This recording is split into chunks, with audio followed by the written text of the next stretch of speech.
Dobro, počeli smo stvarno dobro prvo poluvrijeme, igrali smo agresivno u odbrani, imali smo dosta i dobru tranziciju. Nažalost, igra nam se malo raspala početkom drugog poluvremena i tu su one dobile prevagu. Jako dobra ekipa, nismo uspjeli na kraju stići rezultat. Ovim putem im čestitam. Ovo je pripremni turnir, vidjeli smo šta trebamo popraviti, nadamo se da će biti to sve bolje i bolje do 5.9. kada zapravo počinje.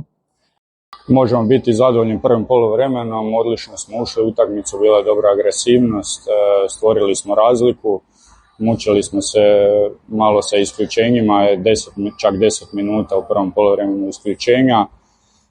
Na poluvrijeme smo otišli sa prednosti, a ono što trebamo dodatno analizirati nakon ove utakmice sigurno početak taj drugog poluvremena koji je bio dosta loš i u obrani i u napadu, no ne treba nas to toliko zabrinjavati. Uobičajeno smo rotirali kao što smo i planirali na ovoj teškoj utakmici protiv odličnog protivnika Debrecena. Sutra nam slijedi nova utakmica i sigurno ćemo s igračicama i s ekipom ovo analizirati i odlično će nam poslužiti za ostatak priprema u ovom najvažnijem periodu prije početka službenog natjecanja.